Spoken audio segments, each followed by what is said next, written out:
Hello, and welcome back to the French Tech Funding Wire. I'm Chris O'Brien. And I'm Helen O'Reilly-Durand. Today, we're breaking down Q3 2025 funding trends, and spoiler alert, it's a mixed bag. That's putting it diplomatically. French startups raised $6.3 billion through the first 9 months of 2025. Compare that to $7.9 billion for all of 2024, and you'd think, hey, not terrible. But here's the catch. Nearly $2 billion of that came from Mistral AI. So strip out Mistral and French startups are staring down there. Third consecutive down year, and that's one out of every $3 raised this year coming from a single AI giant. And it's not just France. The latest PitchBook data shows European VC fundraising overall is struggling. And what of our dear cousins in the US?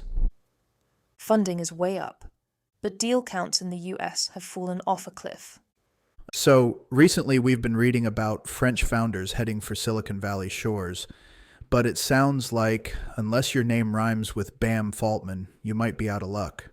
Still, in this somewhat gloomy landscape, let's discuss the standout story from the past week.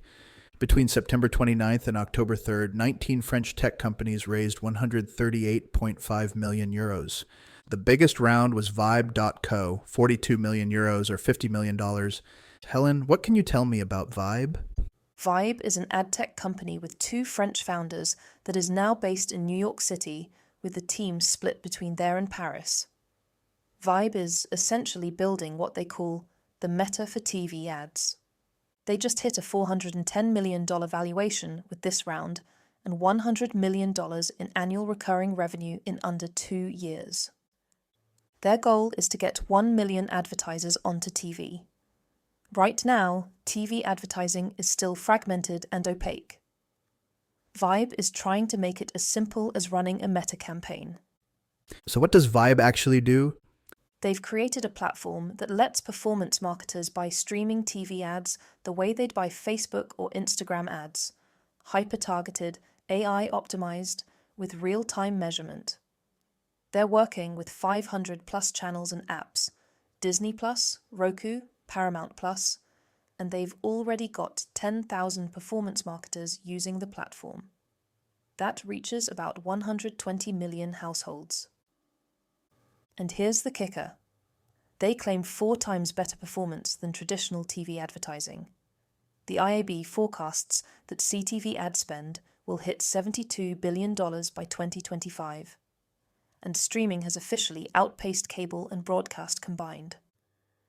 What really caught my attention is their AI angle. They've built what they call the largest buyer profile database for TV advertising. 120 million profiles tracking what people watch and what they buy. 10% of ads on their platform are already AI generated, and they expect that to hit 30% by 2026. So tell me about this latest funding round. They're positioning themselves as one of the largest AI content distributors on TV. The funding is going toward US expansion, more AI integration for ad creation and optimization, and they're targeting over $1 billion in revenue by 2028. The round was led by Hida Sofia, the same folks who backed Spotify, Uber, and Airbnb early on. The round included 2 previous French VCs, plus prominent angel investors such as Carolyn Everson, board member of the Walt Disney Company, and Coca-Cola. I can't help but notice that the funding names on that list are still almost exclusively European, with the exception of Everson. That's a bit surprising given their New York base and performance. Moving on, let's quickly look at some of the broader trends from the latest funding rounds. We saw a lot of deep tech, TiHive with terahertz imaging, iNGage with MEMS sensors. There's also movement in medtech, climate tech, even a carbon trading neo-exchange called Initiativ. And, of course, lots of AI.